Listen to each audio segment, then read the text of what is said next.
네, 시작하겠습니다.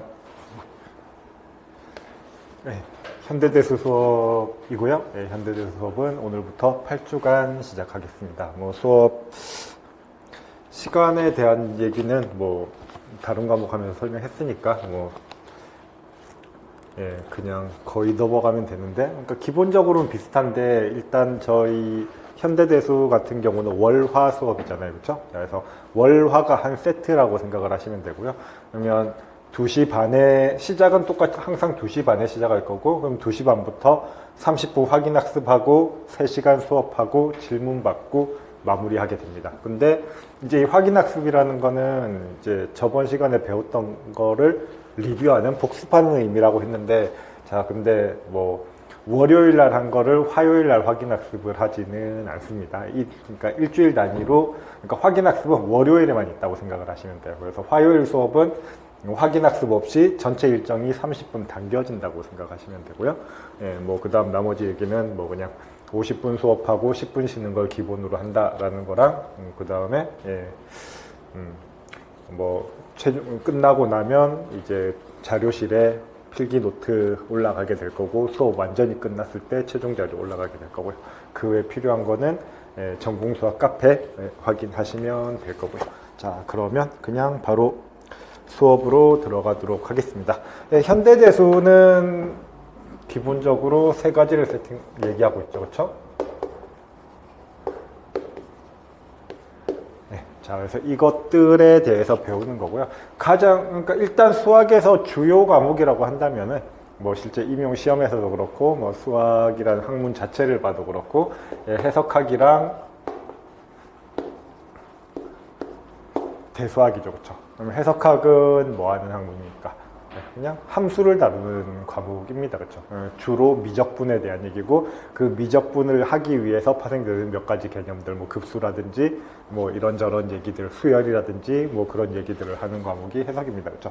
근데 해석이라는 거는 실질적으로 뭐냐면, 그래서 함수가 주어지면 이 함수를 구체적으로 어떻게 생겼는지 보는 거고, 이 함수의 특징을 어떤 관점으로 해석을 하는 거냐면, 점마다 이 함수들이 어떻게 움직이는지, 그래서 주어진 점 주변을 로컬하게 근방에서 함수가 어떻게 행동하는지를 살펴봐가지고 얘네들 바로 근방에서 어떤 특징을 가지고 있는지, 그래서 미분값이 어떻게 되는지, 그 다음에 얘네들을 잘게 쪼갰을 때 적분값이 어떻게 되는지, 그러니까 직접적으로 함수를 주고 그 함수를 계산할 수 있는 것들에 대한, 그러니까 구체적인 함수를 다루는 것에 대해서 접근하는 게 해석학이고요. 근데 거기에 비해서 대수는 조금 틀이 다릅니다. 대수 같은 경우는 어떻게 되냐면, 군이라는 시스템을 하나 생각을 하는 거예요. 군이라는 시스템은 바로 정의를 하겠지만, 어떤 집합에다가 연산 하나를 주게 되면은 그걸 군이라고 부를 거고요. 어떤 집합에다가 연산을 2개 주게 되면 환이라고 부를 겁니다. 그러면은 군이라는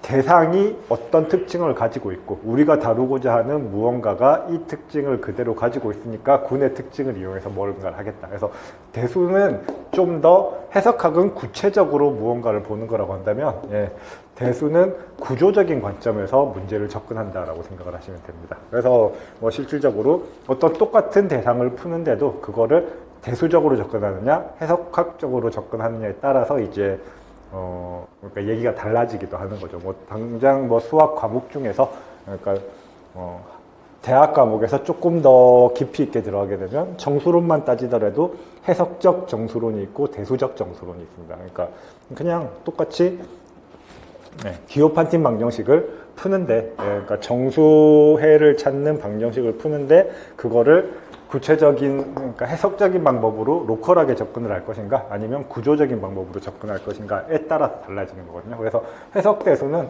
과목 그 자체도 있지만, 어떻게 보면 그냥 수학적인 접근 방법 자체도 다르다라고 생각을 할 수가 있습니다. 어쨌든 그거는 시험을 준비하는 우리 입장에서는 그렇게 중요한 건 아니고요. 아무튼 그래서 하고 싶은 얘기는, 대수는 구조적으로 보는 거기 때문에, 해석학은 함수를 직접 주고 이 함수의 어떤 행동을 관찰하라, 결과를 보여라, 이런 거기 때문에, 풀이가 어려울 수는 있지만, 어쨌든 문제가 뭘 묻는지, 어떤 대상이 어떤 건지 그런 거는 직관적으로 보이는 편이에요. 그렇죠? 그래서 그냥 직접적으로 뭘 물어보는지, 어떻게 접근해야 될지 그걸 찾기가 어려울 뿐이지 개념적으로 그러니까 생각하기는 조금 그러니까 쉬운 편이다라고 생각을 할 수 있는데, 거기에 비해서 대수 문제 같은 경우는 특히 기본 지식이 없으면 되게 좀 막막한 경우가 좀 많습니다. 그러니까 대수는 말 그대로 구조적인 얘네들의 시스템을 알고 그 시스템을 가지고 풀어야 되기 때문에 아무래도 얘기가 좀 더 추상적이고, 예, 그러니까 문제는 해석학보다 쉽게 풀릴지 몰라도 이 문제가 의미하는 게 뭐지라는 걸 생각하면 더 어려울 수도 있어요. 그거는 이 군환체라는 시스템 자체가 좀 추상적으로 정의되어 있기 때문에 그런 것도 있고요. 또 그만큼 안 친해서 그런 것도 있고요. 직접적으로 함수를 주고 우리가 그걸 가지고 뭐 계산을 하고 대응되는 점을 찾고 하는 거는 중고등학교 때부터 했던 거잖아요. 그렇죠? 근데 이런 식의 접근 방법 자체는, 예, 자주 안 하던 접근이니까 조금 더 어려울 수도 있습니다. 그래서 대수는, 예, 적어도 그러니까 문제 푸는 입장에서는 잘 모르겠지만 그냥 공부하고 개념에 접근해 나가는 관점에서는 오히려 해석학보다 조금, 뭐 물론 사람마다 더 맞는 과목이 있긴 하겠지만 일반적으로는 조금 더 힘들어하는 파트가 아닌가 싶어요. 어쨌든, 예, 이 군환체라는 세 개의 대상을 다루게 될 거고요. 자, 그리고 뭐 이렇게 시스템이 있으면, 예, 군에서 환에서 체로 갈수록 조금 더 구체적인, 예, 우리가 다루기 좋은, 그러니까 우리한테 조금 더 익숙한, 예, 그런 대상이라고 보시면 되고요. 구체적인 정의는 진도 나가면서 할 거고요. 실질적으로, 예, 임용에서 가장 많이 물어보는 부분은 이 체 부분이라고 생각을 하시면 되겠습니다. 매년 대수는 두 문제에서 세 문제, 두 문제 나올 때도 있고 세 문제 나올 때도 있습니다. 근데 이 체에 대한 부분, 특히 이 체에서, 예, 갈루아 이론에 해당하는 부분은 꼭 나오고요. 예, 그 다음에 이제 군환 중에서 하나 혹은 두 개.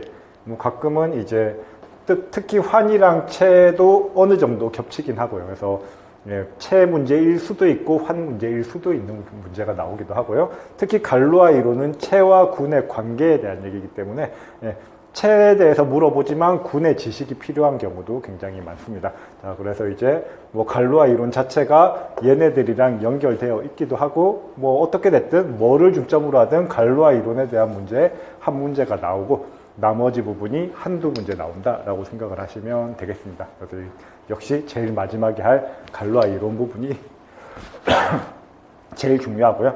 해석학에서도 비슷한 얘기했죠. 그렇죠? 해석학에서도 매년 고정적으로 나오는 부분이 있습니다. 그렇죠?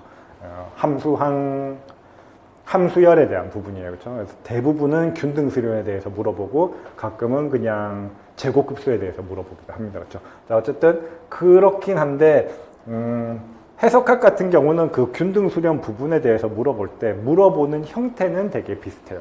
균등수렴함을 보이고 관련된 무언가를 확인하시오. 뭐 그 정도에 대한 얘기가 되는데, 거기에 비해서 갈루아 이론은 굉장히 좀 다양하게 물어보는 편입니다. 그래서 그냥, 예,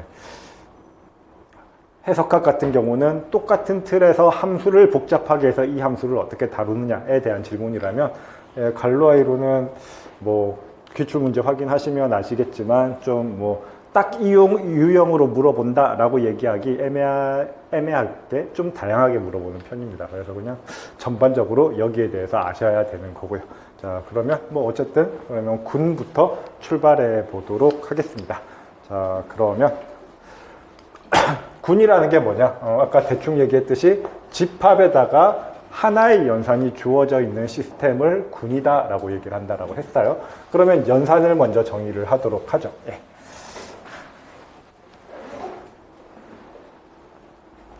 연산은 일단 이렇게 정의를 했습니다. 어떤 집합이 있다면은 S 곱하기 S에서 S로 가는 함수를 연산이라고 하겠다라고 얘기를 했습니다. S 곱하기 S라는 건 뭐예요?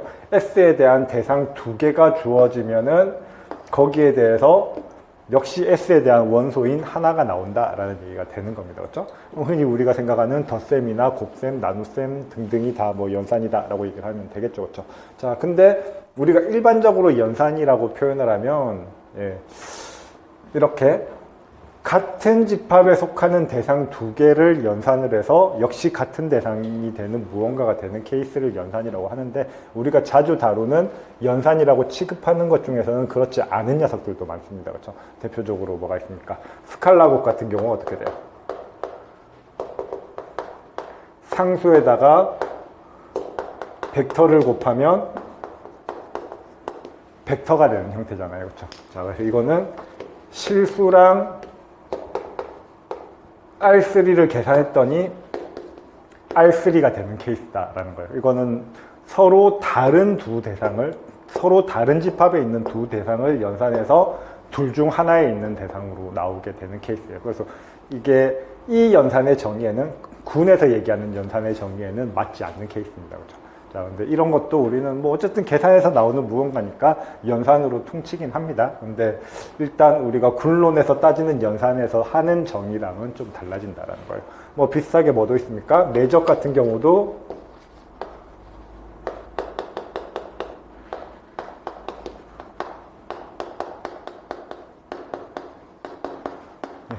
뭐가 되죠? 벡터랑 연산했는데 스칼라, 실수가 나오는 케이스가 되는 거죠. 그렇죠? 이럴 때도 대상이, 그러니까 연산했더니 그 결과의 대상이 달라져 버린다라는 거죠. 그래서 이런 연산은 군에서는 이제 이런 연산은 연산으로 생각하지 않는다라는 거예요.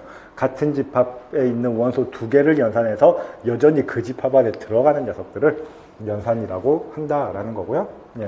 그리고 또 당연히 함수라고 했으니까 우리가 함수라고 기본적으로 쓰는 방법은 A, B를 함수를 통해서 보내면 C가 되더라, 이렇게 써야 되는데, 연산은 뭐 덧셈, 곱셈에서 우리가 주로 쓰는 것처럼 어떻게 씁니까? 그냥 뭐 두 개의 대상으로 연산을 하는 거니까 A 연산 B는 C, 그냥 이렇게 관습적으로 쓴다라는 거죠. 원래는 함수니까 이 표현이 더 맞는 표현이지만 이 표현을 훨씬 많이 쓴다라는 얘기가 되는 거고요. 예. 자, 어쨌든 연산이 주어지면 뭐 그 연산을 다루는 거는 어렵지 않을 거고요. 자, 그럼 군이라는 건 뭐냐? 아무 연산이나 주기만 하면 되냐라고 한다면, 예, 적어도 역시 우리가 잘 다루기 위해서 뭐 실질적으로는 어떤 대상이 있겠죠. 그렇죠? 그러니까 어떤 문제를 풀기 위해서 군이라는 개념을 가지고 온 걸 거다라는 거죠. 그렇죠? 그렇기 때문에 특정 대상을 염두에 두고 있기 때문에 이런 성질을 만족하는 거긴 하지만, 어쨌든 그래서 그냥 밑도 끝도 없이 아무 연산이나 주어지면 그건 크게 의미가 없을 거고, 연산에 우리가 다루기 편한 어떤 조건들은 가지고 있어야 된다라는 거예요. 그래서 군에 대한 세 가지 조건이 있습니다. 자, 뭐냐면 일단 첫 번째,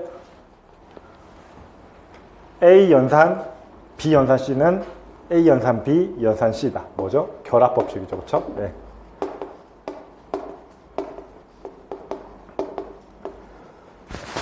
우리 보통 덧셈 연산 얘기하면 뭐, 덧셈, 곱셈 같은 연산 생각하면 뭡니까? 일단 결합법칙 성립하고 교환법칙 성립하고, 그렇죠? 자, 근데 일단 군 연산에서는 교환법칙은 생각하지 않습니다. 예, 결합법칙만 성립하면 되고요. 교환법칙은 굳이 성립할 필요가 없습니다.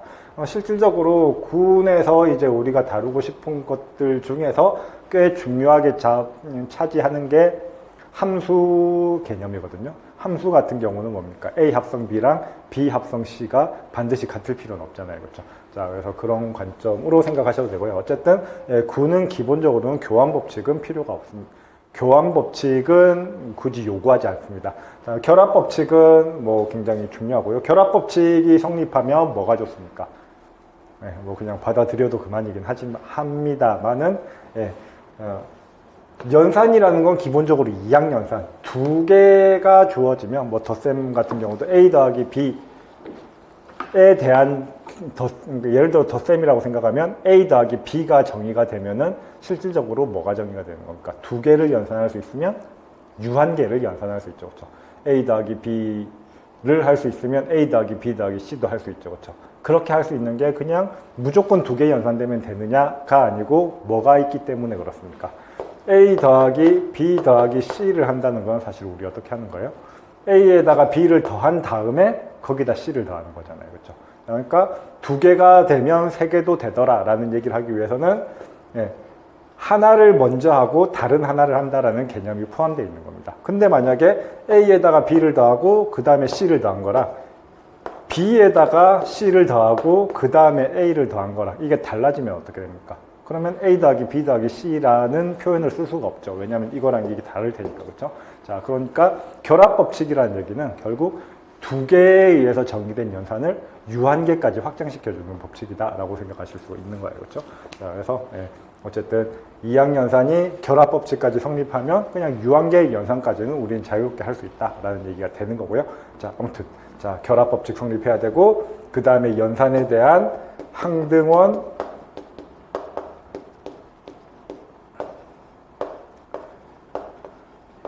여건이 존재해야 되더라라는 얘기를 하고 있습니다.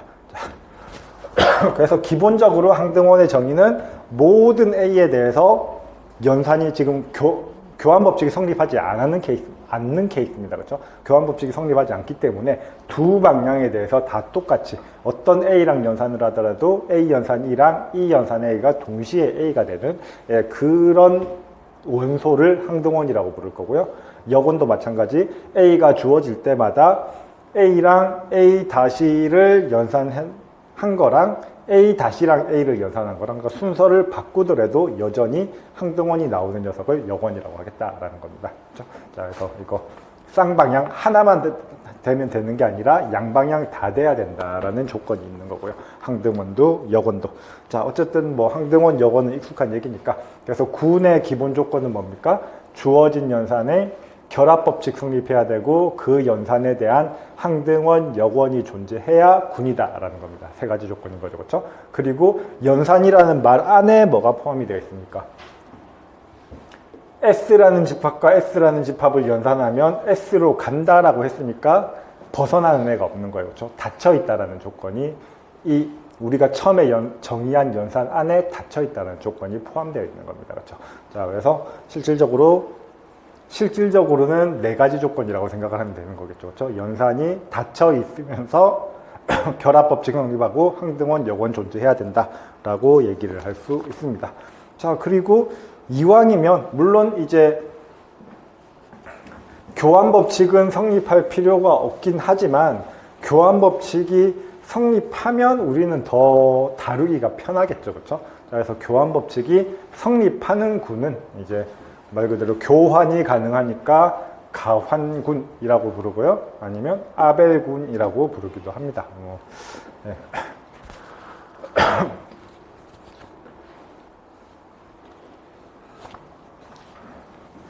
자, 그러면 가장 기본적인 얘기해 보겠습니다.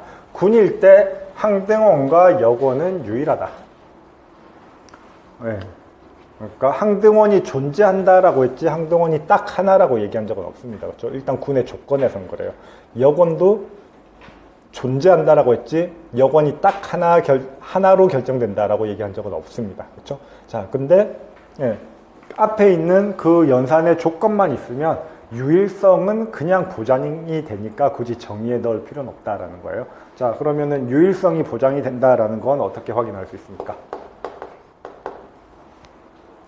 뭐 유일성은 기본적으로 그렇죠. 두 개 있다라고 하자 같더라. 자, 그러면 두 개 있다라고 가정을 해 보겠습니다. 자,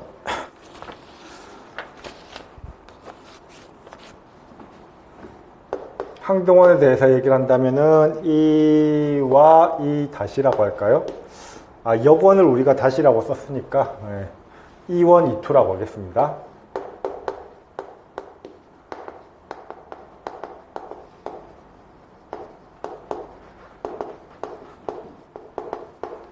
이원, 이투가 항등원이라고 하면 모든 원소에 대해서 이 원이랑 연산하면 어느 방향으로 연산하든 그 녀석이 나와야 되고 뭐 그런 거죠. 그렇죠? 그러면 얘네 둘이 같다라는 걸 보이는 거니까 어떻게 해야 돼요? 이 원에서 출발해서 이 투를 끄집어내는 게 제일 간단하겠죠. 그렇죠? 예, 자, 근데 이 원도 항등원이고 이 투도 항등원이니까 뭐가 됩니까?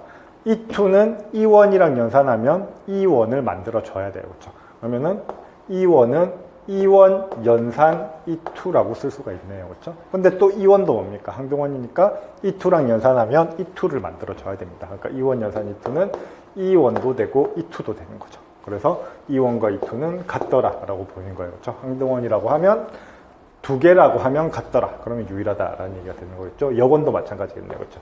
A가 주어졌을 때 A의 여건을 A-라고 했는데 A-랑 또 하나의 여건은 A 스타라고 할까요?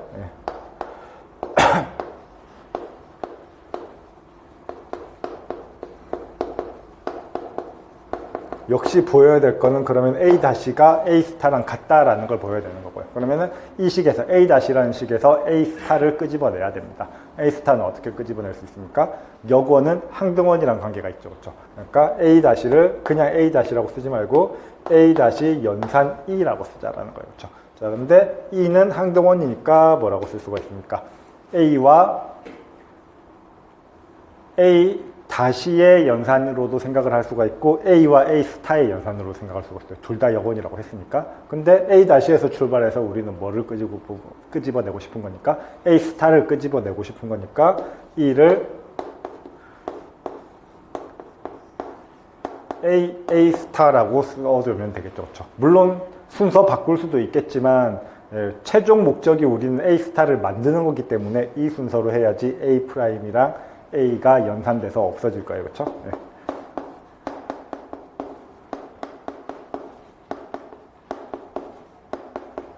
자, 그래서 이런 식으로 뭐 그냥 유일성을 보여라 라고 하면 웬만하면 이런 방법으로 보일 수 있습니다. 물론 유일성도 뭐 굉장히 좀 어렵게 보여야 되는 케이스도 있긴 하지만 대부분의 경우는 이 방법 먼저 생각하시면 돼요. 두 개라고 하자 하고 어떻게든 같게 만들어주면 된다라는 거고요. 자, 그러면 그 다음 얘기해 볼까요? 자, 군에 어떤 연산이 주어질지 모르겠지만 어쨌든 그 연산을 통해서 군이 되었다라고 하면은 여권의 여권은 자기 자신이 되더라. 네.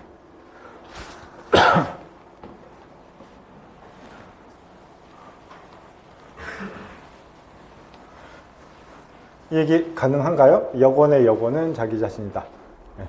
뭐 당연히 성립하는 거긴 한데 방금 무슨 얘기 했습니까? 우리가 여권은 유일하다라고 했어요. 그렇죠? 여권은 유일하다라고 했습니다. 근데 우리가 이미 알고 있는 게 뭐예요? A'의 여권은 뭐예요? A라는 거 알고 있잖아요. 그렇죠? 그러면 A'의 프라임도 A의 여권이 되고 A도 A의 여권이 되면 두 개는 같을 수밖에 없는 거죠. 그렇죠? 여권은 유일하게 결정된다라고 얘기를 했으니까. 자, 그래서 굳이 보여라라고 한다면은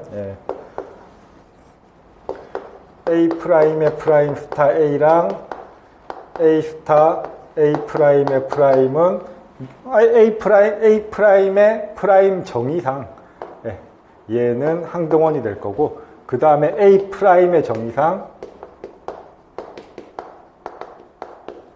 이것도 항등원이 될 겁니다. 그렇죠? 자, 근데 여권은 유일함으로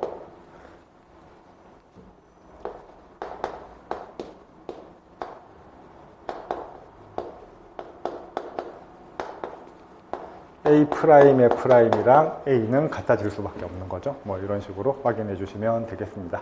뭐 두 번째 얘기 뭐 뻔한 얘기니까 뭐 굳이 이거는 그냥 생략하도록 할게요. A 스타, B 스타의 전체의 여권은 이것도 역시 여권이 유일하니까 뭡니까? B 프라임 스타 A 프라임이 A 스타 B의 여권이 되더라라는 것만 보여주면 충분한 거죠. 그러니까 이거랑 A 스타 B랑 두 가지 방향으로 연산을 했을 때 둘 다 항등원이 나오더라라는 것만 보이면 충분한 겁니다. 그렇죠? 이건 그냥 계산만 하면 되니까 뭐 이건 생략하도록 할게요. 아무튼 이런 식으로 보이면 될 겁니다. 그래서 이거 둘 다 여권의 유일성에 의해서 간단하게 확인이 가능합니다. 자, 그리고 여권이 존재하니까 또 당연히 성립하는 얘기인데요. 그냥 여기다 바로 쓰겠습니다.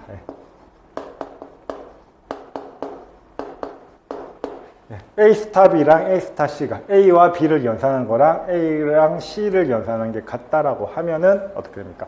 여권이 존재하지 않을 때는 그런 얘기를 할 수가 없는데 여권이 존재하면 어떻게 됩니까? 그리고 군에서는 여권이 무조건 존재하니까 A 프라임 스타에 A 스타 B를 한 거라 이 두 대상이 완전히 같다라고 했으니까 뭐가 되는 거예요? 똑같은 걸로 연산을 하더라도 같아질 수밖에 없는 거예요. 그렇죠? 자, 근데 A 프라임이랑 A 스타가 항등원이 될 테니까 예, B는 C가 되겠네요. 그렇죠? 자, 그래서 역원이 존재한다라는 보장 때문에 이게 가능합니다. 그렇죠? 구는 역원이 항상 존재하니까 그렇게 되는 거고 만약에 역원이 존재하지 않는 대상이라면 함부로 캔슬할 수가 없어요. 예, 자, 그래서 뭐 이런 얘기 해줄 수 있는 거고요. 두 번째 줄도 마찬가지 방향만 바뀐 거니까 똑같은 대상에 대해서 오른쪽에다가 역원을 곱해주면 똑같은 얘기 해줄 수 있는 거죠. 자, 그래서 어쨌든 역원이 존재하면 양변을 캔슬할 수 있다라는 얘기 해줄 수 있는 거고요. 네.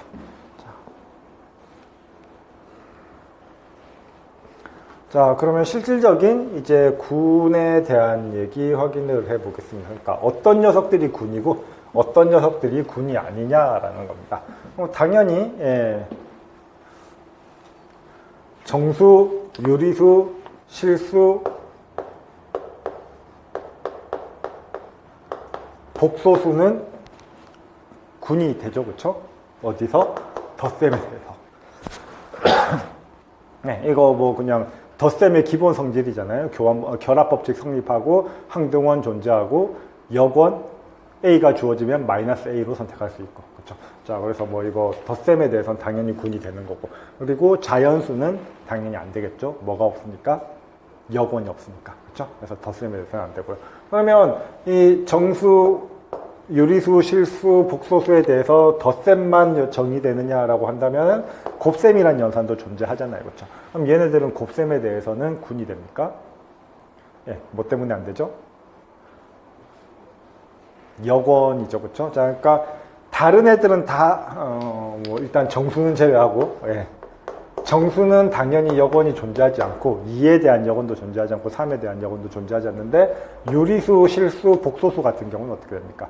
다른 애들은 다 역원이 존재하는데 0 때문에 안 됩니다. 그렇죠? 0은 역원이 존재하지 않아요. 그렇죠? 자, 그래서 얘네들은 곱셈에 대해서, 그러니까 덧셈에 대해서는 군인데 곱셈에 대해서는 군이 아닙니다. 그렇죠? 자, 근데 아까 뭐라고 했습니까? 0 때문에 0만 역원이 존재하지 않는다라고 했으니까 뭐가 되는 거예요? 그냥 거기다가 0을 뺀 집합을 생각을 해주면, 그렇죠? 그래서 뭐 Q든 R이든 C든 마찬가지입니다. 그렇죠? Q에다가 0을 뺀 집합을 생각을 해주면, 그래서 우리는 얘를 보통 Q 스타나 아니면은 Q 곱하기 뭐 이렇게 뭐 이거 뭐 교재마다 조금 다르게 표현이 되는데 이런 식으로 많이 쓰는데 얘네는 어떻게 된다라는 겁니까? 말 그대로 모든 원소들이 곱셈에 대해서 역원을 가지고 그리고 또 이 시스템 자체가 곱셈에 대해서 완전히 닫혀 있으니까 예, 군이 되겠죠. 그래서 얘네들은 곱셈에 대해서는 0 때문에 군이 안 되는 거니까 0을 제외하면 군이 되더라 라는 얘기 할 수가 있고요. 자, 그 다음에 선형대수 공부 안 하셨으면 일단 넘어가도 되는데 예, 선형대수에서 나오는 벡터 공간 같은 경우 어떻게 됩니까? 벡터 공간은 주어진 집합에 대해서 벡터 합이랑 스칼라 곱이라는 두 개의 연산이 주어져 있습니다. 근데 앞에서도 얘기했지만 벡터에서의 스칼라 곱은 뭐였죠? 실수랑, 그러니까 스칼라인데 뭐 그냥 실벡터 공간이라고 생각을 한다면 실수랑 벡터 사이의 연산이니까 군에서 얘기하는 연산의 개념은 아닙니다. 그렇죠? 자, 그래서 스칼라 곱에 대해서 무언가를 얘기하자라는 건 지금 우리 주제랑 떨어져 있는 거고 만약에 그냥 벡터 공간에서 덧셈 연산만 생각을 한다면 어쨌든 하나의 연산은 정의가 된 거잖아요. 그렇죠? 그럼 이 연산에 대해서 군이 되느냐? 그러면 이거 벡터 공간 정의될 때 보면은 혹시 그게 선형대수 공부 안 하셨으면 그냥 R3에서의 벡터를 생각해 본다면 벡터에서 벡터 합을 생각해 본다면 성분끼리 더하는 거니까 어떻게 돼요? 당연히 항등원 000 존재하고 역원 모든 성분에다가 마이너스 취하면 되고요. 그렇죠? 그 다음에 연산에 대해서 닫혀 있고 결합법칙 성립하고 조건 다 만족하니까 벡터 공간도 일종의 군이다라고 생각을 해줄 수가 있다라는 겁니다. 네. 자, 그래서 기본적으로 군이라는 거는 뭐 이런 식으로 잘 알려진 건 얘가 있고 뭐 좀 더 많은 군을 앞으로 다루긴 할 건데 자, 근데 그냥 뭐 별건 아니고 연산에 대한 표현을 생각을 해볼게요. 연산을 지금은 이제 군이 주어졌을 때 군에 대한 연산은 정확히 뭐가 될지 모르니까 우리 스타라고 썼습니다. 그렇죠? 주어진 집합에 대해서 어떻게 정의될지 모르는 연산 스타라고 썼어요. 근데 예, 그냥 편의상 많이 쓰는 연산으로 플러스, 그러니까 이 플러스가 실제 실수에서의 더하기가 아닐 수도 있습니다. 근데 그냥 상황에 따라서는 그냥 군의 연산을 더하기라고 생각하고 더하기로 표현하는 게 편할 때도 있고, 또 어떨 때는 그냥 곱하기라고 표현할 때가 편할 때도 있다는 거예요. 특히 곱하기로 표현하면 뭐가 되는 겁니까? A 연산 B 일일이 쓸 필요 없이 A 곱하기 B 쓰기도 하지만 우리 곱하기 어떻게 해요? 그냥 연산 생략하고 쓰잖아요. 그렇죠? 그래서 그냥 연산을 곱셈으로 표현했다라고 생각을 한다면 우리는 그냥 두 대상을 나란히 쓴 걸로 그냥 연산했다라고 생각을 할 수가 있습니다. 그래서 덧셈이랑 똑같은 표현으로 표현을 할 수도 있고 곱셈이랑 똑같은 표현으로 표현을 할 수도 있다라는 거예요. 그래서 연산을 덧셈으로 표현한 군은 덧셈군. 근데 이 덧셈이 정확하게 어떻게 정의되는지는 뭐 그때그때 상황에 따라 다른 거예요. 그냥 편의상 더하기로 표현을 하는 겁니다. 자, 그 다음에 곱셈에 대해서 표현했을 때는 곱셈군이라고 쓸 거고, 그러면은 일단 덧셈군, 곱셈군으로 표현을 하면은 그냥 우리가 덧셈, 곱셈에서 얘기하는 시스템을 그대로 가지고 와서 써도 그냥 군의 연산으로 받아들이자라는 얘기가 되는 겁니다. 그래서 덧셈으로 표현할 때는 어떻게 될 거냐면은 A를 두 번 더하면 어떻게 됩니까? 이렇게 쓸 수가 있다는, 그러니까 2A라고 쓰면 A를 두 번 더한 거다라고 생각을 할 수가 있다는 거예요. 자, 그 다음에 곱셈군으로 생각을 한다면은 A를 두 번 연산한 거를 뭐라고 생각할 수 있다는 거예요? 그냥 A 제곱이라고 쓸 수 있다는 거예요. 그래서 그냥 이 상황에서 우리가 연산을 곱셈으로 표현했다라고 하면은 A 제곱은 A를 두 번 연산한 거다라고 생각을 하면 되고,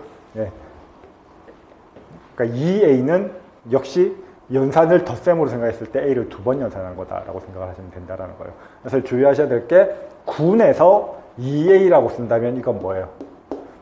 2 곱하기 A를 의미하는 게 아닙니다. 그렇죠? 물론 곱셈군에선 2 곱하기 A를 의미하는 거긴 하죠. 그러니까 덧셈군이라고 연산을 플러스로 표기를 했을 때는 2A라는 거는 2 곱하기 A를 의미하는 건 아니다라는 거예요. 그렇죠? 자, 그래서 곱하기라는 연산이 없이 덧셈이라는 연산만 주어져 있기 때문에 NA는 A를 N번 더한 걸로 받아들이셔야 된다는 거예요. 이것도 A의 N승도 마찬가지고요. 자, 그래서 뭐 그냥 이건 그냥 단순히 표기 방법입니다. 그렇죠?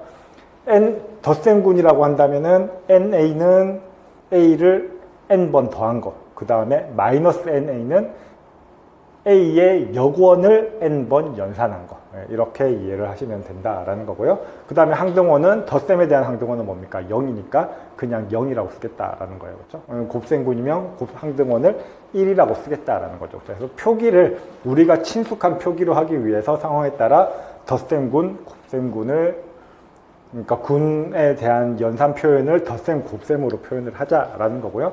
특히 덧셈군 같은 경우에는 이것도 뭐 그냥 표현하기 나름이고 얘기하기 나름이긴 한데 좀 관습적으로, 일반적으로 덧셈군은 아벨군일 때 덧셈군으로 많이 표현을 합니다. 아벨군이 뭐였죠? 가환군, 교환법칙이 성립하는 경우. 그래서 연산이 교환법칙으로 성립할 때는 덧셈으로 많이 쓰고요. 자, 그 다음에 곱셈군은 뭐 일반적인 연산으로 표현할 때, 그러니까 기본적으로 아벨군이 아닐 때는 곱셈군을 쓴다 이 얘기 아니에요. 그러니까 곱셈 연산은 가장 일반적인 우리가 연산을 표현하는 방법이니까 그냥 뭐 별다른 게 없으면 뭐 아벨군일 때도 그냥 표현하기 번거로울 때 뭐 실제 곱셈도 실수에서의 곱셈은 교환법칙 성립하잖아요. 그렇죠? 자, 그래서 아벨군이든 아니든 그냥 두로 쓰이는 표현 방법이 곱셈군이고, 근데 덧셈군으로 표현할, 어떤 연산을 덧셈으로 표현할 경우에는 웬만하면 교환법칙이 성립할 때 덧셈으로 표현하는 경우가 많습니다. 뭐 사실 관습적인 거니까 다 어차피 새로운 연산이라면 문제든 아니면 뭐 내용이든 요 책에서 아니면은 그냥 문제에서 이 연산에 대한 설명이 나올 테니까 그 설명을 보고 아벨군인지 아닌지 판정을 하셔야 되는 건 맞는데, 자, 근데 일반적으로는 덧셈군으로 표현을 하면 아벨군인 경우가 많다라는 얘기가 되고요. 어쨌든 이건 그냥 단순히 표현 방법의 문제입니다. 그렇죠? 자, 그래서 그냥 연산을 곱셈으로 표현을 하면 항등원은 1, 역원은 A 인버스로 표현을 할 거고, 예, 덧셈으로 표현을 하면 항등원은 0, 예, 그 다음에 역원은 마이너스 A 이렇게 표현을 할 거다라는 일종의 약속에 대한 얘기입니다. 예.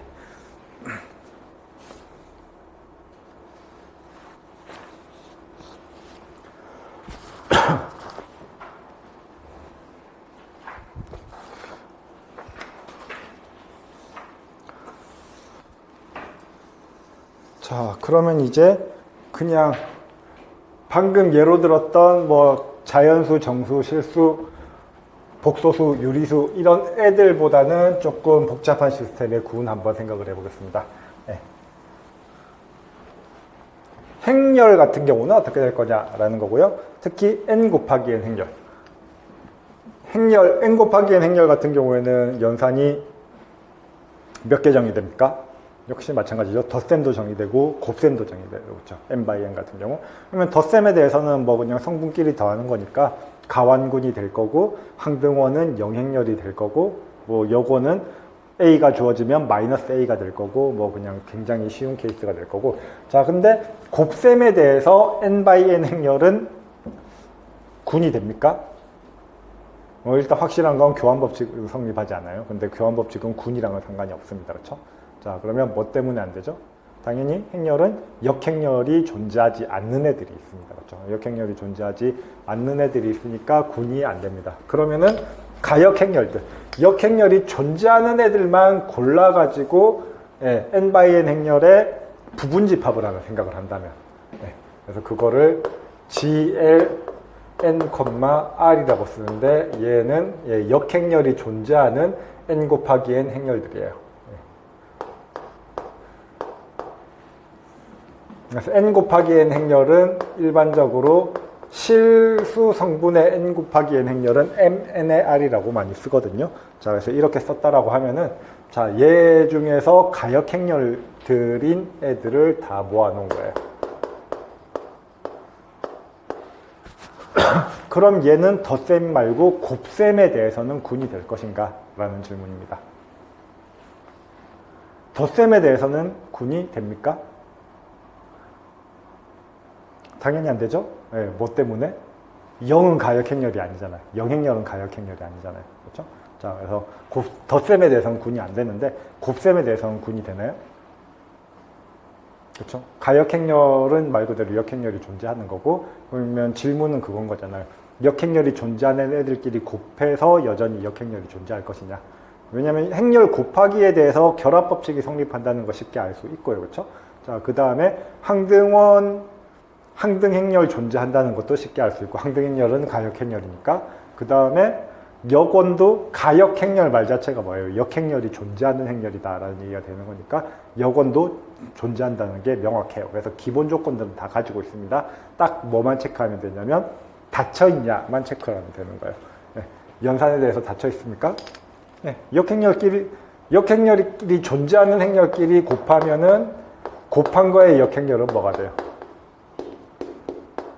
네, 각각의 역행렬에 순서 바꾼 게 되는 거니까 당연히 성립하죠. 그렇죠? 또 다른 얘기로는 가역행렬을 다르게 표현하면 뭐가 되는 거예요? 행렬식이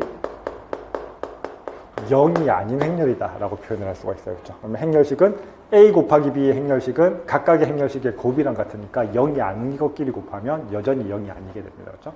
그래서 얘가 곱셈에 대해서 닫혀 있다라는 거는 굉장히 뭐 쉽게 얘기를 할 수가 있겠네요. 그렇죠? 뭐 굳이 쓴다면 두 행렬이 GL, NR에 들어간다라고 하면은, 그래서 GL이라는 거는 제너럴 리니어 그룹, 일반 선형군이다라고 얘기를 하는 건데, 자, 어쨌든 여기에 들어간다라고 하면은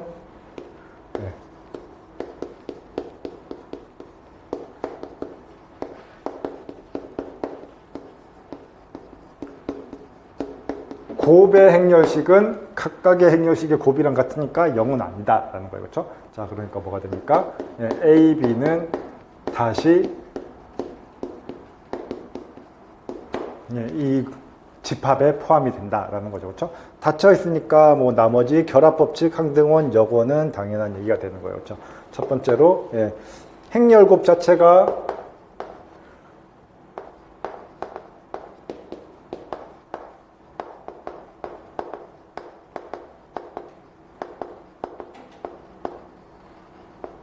결합법칙 성립하니까 결합법칙은 고민할 필요 없고요. 그렇죠? 자, 그 다음에 두 번째로 곱셈에 대한 항등원 뭡니까? 항등행렬.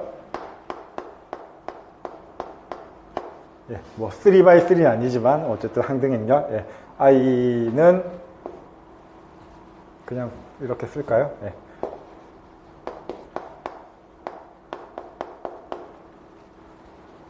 항등행렬은 행렬식이 1이니까 예, 항등행렬은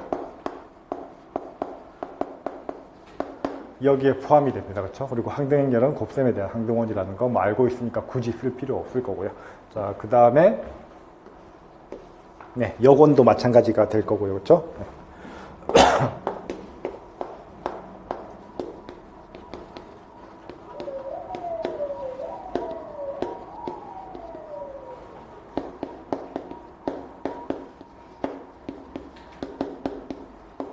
이 세 가지 다 만족하니까 군이 된다라고 쉽게 얘기를 할 수가 있을 겁니다.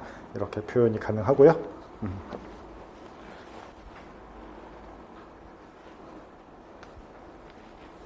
자, 그 다음 뭐 여전히 다른 이그젠플들 뭐 조금 더 체크를 해보겠습니다.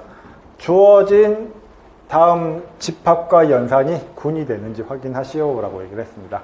자, 첫 번째는 3Z, 그러니까 정수의 세배들을 다 모아놓은 거, 3 곱하기 정수들을 다 모아놓은 집합에다가 연산은 그냥 그대로 합연산을 줬습니다.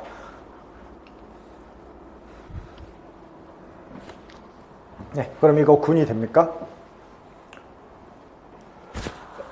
당연히 되죠. 예, 3의 배수들끼리 더하면 여전히 3의 배수가 될 테니까 다시 3Z에 들어가게 될 거고요. 그렇죠? 그 다음에 어쨌든 덧셈이니까 항등원 0이고 역원은 마이너스 A가 될 텐데 3의 배수에 0도 3의 배수가 되고 3의 배수에다가 마이너스를 취해도 여전히 3의 배수가 될 테니까 얘가 군이 된다는 거 쉽게 확인이 가능할 겁니다. 그래서 뭐 굳이 설명 쓰는 거 생략할게요. 자, 그래서 얘는 군이 됩니다. 그렇죠? 자, 그 다음에 예. 2번 같은 경우는 어떻게 되나요?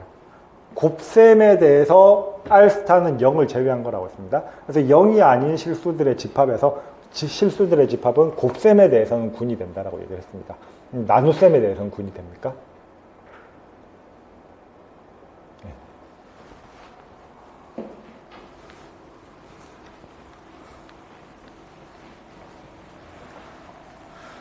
뭐 나눠봐야 여전히 0이 아닌 값이 나올 테니까 닫혀 있는 건 됐는데, 그리고 예, 일단 뭐 그냥 간단하게 항등원, 역원부터 체크를 해보죠. 항등원이 존재하면 뭐 그 다음에 역원을 고민할 수 있는 거니까 항등원이 존재하나요? 자, 여기서 핵심은 항등원이 만약에 A 자리에 항등원이 들어간다면 E 스타 B가 B가 되는, 그러니까 E 스타 B는 2분의 B예요. 그렇죠? 예. 아, 반대구나. 예. 자, 뒷자리에 B 스타 E가 B가 되는 E를 찾아라 라고 한다면은 2분의 B가 돼야 되니까 E는 1이라고 간단하게 구할 수 있습니다. 근데 항등원이라는 건 양쪽 사이드가 다 돼야 돼요. 그렇죠? 자, 근데 예, E 스타 B를 생각을 하면 뭐가 돼요? 얘는 B분의 E인데 얘가 B가 되는 E는 뭐밖에 없습니까? 실수니까 계산은 그냥 우리가 편한 대로 늘상 하던 대로 하시면 됩니다. 그렇죠? 예, B 제곱이 돼야 된다라는 거예요. 항등원은 뭐예요?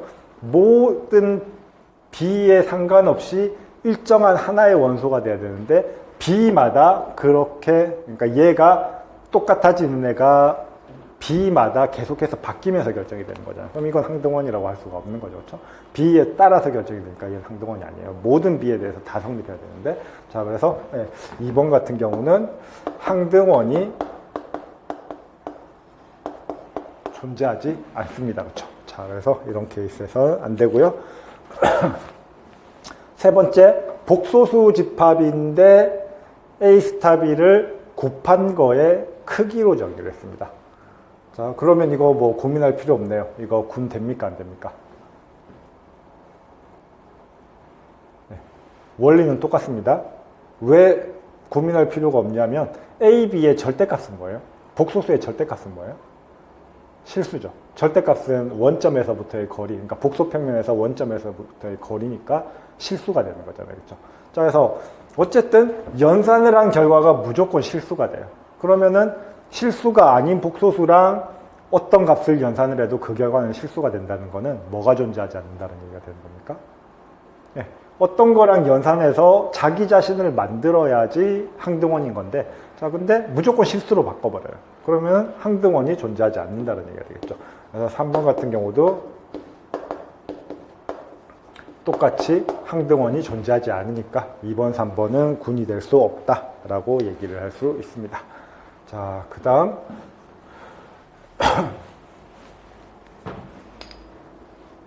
예, 굉장히 많이 나오는 집합인데요. 예, ZN이라고 보통 표현을 합니다. 0, 1, 2, N-1 네, 이렇게 표현이 되는데 이 ZN은 그냥 N, 0에서 N-1까지의 정수들의 집합이에요. 자, 이렇게 N개의 원소를 가진 집합인데 여기에서 연산을 어떻게 줬냐면은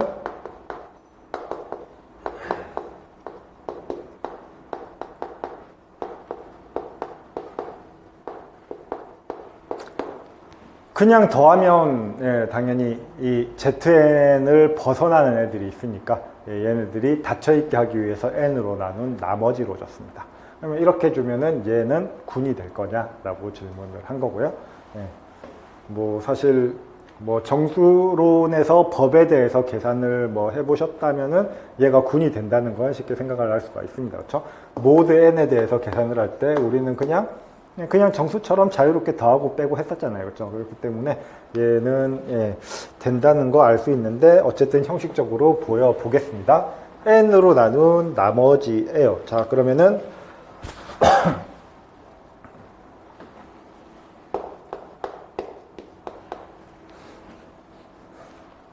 일단 연산을 이 경우에는 그냥 집합이 0에서 N-1까지로 딱 고정되어 있기 때문에 예, 연산을 한번 구체적으로 확인해 보죠. A 플러스 B라는 거는 어떻게 생각할 수 있습니까?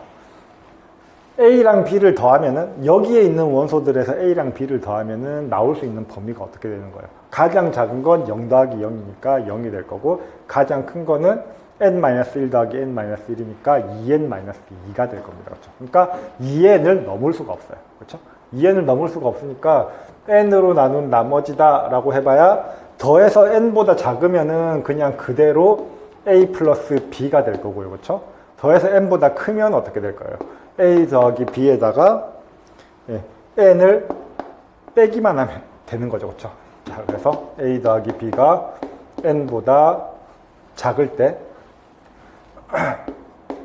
그 다음에 A 더하기 B가 N보다 크거나 같을 때 이렇게 그냥 딱 두 가지 케이스로 계산이 될 겁니다. 자, 그 다음 예. 자, 아무튼 이렇게 계산이 된다는 얘기는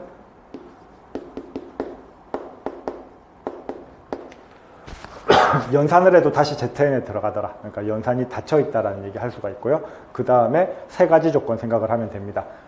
결합법칙 성립하느냐, 항등원, 역원 성립하느냐 의 얘기를 해줘야 되고요. 자, 그러면은 뭐 덧셈이니까 결합법칙 성립하겠지 싶지만 뭐 그래도 명확하게 하려면은 뭐 그렇게 뻔한 얘기는 아닙니다. 그렇죠? 그래서 한번 확인을 해 볼게요.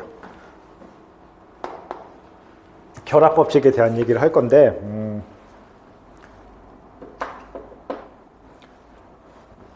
자, 결합법칙이라는 거는 우리가 보여야 될 게 A 스타 B 스타 C가 A 스타의 B 스타 C가 된다라는 걸 보이는 거예요. 그래서 세 개의 대상을 더해야 됩니다. 그렇죠? 그리고 또 실질적으로 우리가 하고 싶은 얘기는 뭐냐면은 얘가 그래서 결국 A 더하기 B 더하기 C를 N으로 나눴을 때 나머지가 되더라라는 얘기를 하고 싶은 겁니다. 그렇죠? 자, 그래서 일단 A 더하기 B를 생각을 해볼게요. a 더하기 b는 그러면은 어쨌든 더했을 때 n보다 클 수도 있고 뭐 작을 수도 있습니다. 어쨌든 예, n으로 나눈 나머지를 생각한다면은 q1n 더하기 r1 이렇게 쓸 수가 있겠죠. 그렇죠? 그래서 q1은 1 아니면 0인 상황이 될 거예요. 자, 그래서 a 더하기 b에 대한 얘기를 할 거고, 그 다음에 b 더하기 c에 대한 얘기도 해야 되니까 b 더하기 c도 뭐 적당한 q2n 더하기 r2라고 쓸게요. 그리고 마지막으로 a 더하기 b 더하기 c도 q3n 더하기 r3라고 써보겠습니다. 이렇게 썼을 때 그러면 이제 얘네들이 맞아떨어진다라는 얘기를 해주면 되겠죠. 자, 그러면 왼쪽부터 해볼게요. A 스타 B 스타 C를 하라라고 한다면은 얘는 결국 A 스타 B의 결과는 뭐가 됩니까? A 스타 B의 결과는 둘 중 하나인데 어쨌든 그래서 나머지인 R1이 되는 거죠. 그러니까 이거 나머지 정리로 따진 겁니다. R1, R2, R3는 정확하게 ZN에 들어가는 정수가 되는 거죠. 나머지니까. 자, 그래서 A 더하기 B는 A 스타 B는 그냥 R1이 되는 거고, 그래서 R1 스타 C라고 쓸 수가 있는 거고요. 자, 그러면 또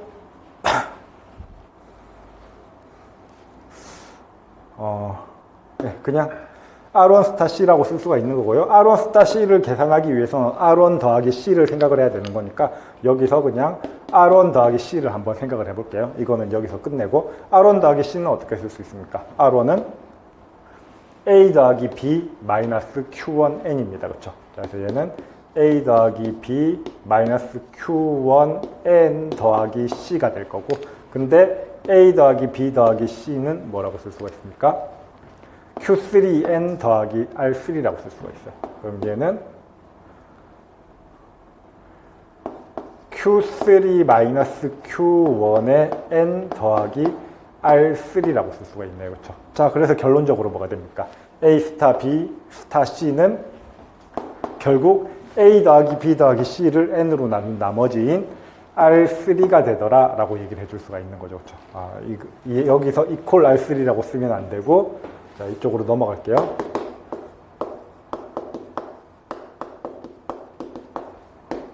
이렇게 써줄 수가 있는 거죠. 똑같은 방법으로 뭐 하면 됩니까?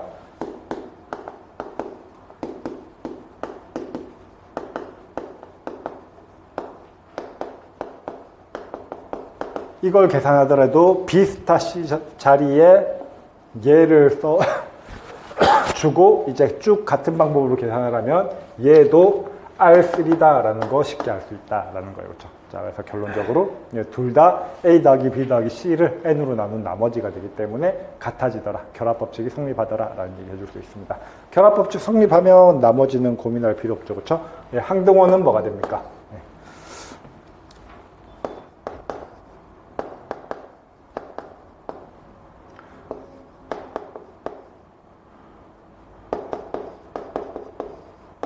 (0이랑) A를 더하면 자기 자신이 될 테니까 뭐 여전히 뭐 N을 넘어갈 일이 없을 테니까 그냥 그 자체로 A가 나오게 될 거고요. 그렇죠? 자, 그 다음에 여건도 마찬가지로 여건은 뭐가 됩니까? A가 주어지면 실질적으로는 마이너스 A인데, 근데 여기서 ZN이라는 집합에서 주어진 건 뭐니까? 0에서 N-1까지의 집합이니까 A가 주어질 때마다 뭘 생각하면 됩니까?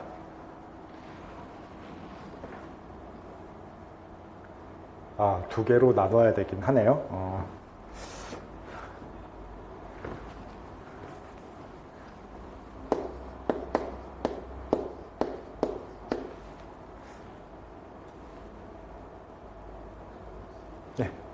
그러니까 ZN에는 0부터 N-1까지가 있는데, 0의 여건은 당연히 0이 됩니다. 그렇죠? 자, 그런데 0이 아닌 것들의 여건은 뭐가 돼요? 1의 여건은 마이너스 1은 ZN의 원소가 아니에요. 그럼 뭐가 1의 여건입니까? N-1이 1의 여건인 거죠. 그렇죠?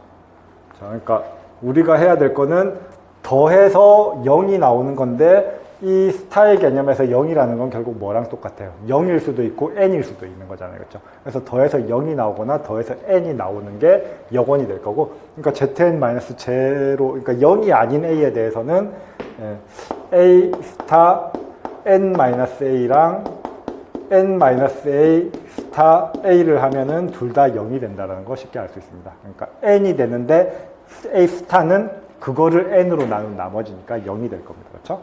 자, 그 다음에 뭐 당연히 a가 제로일 때는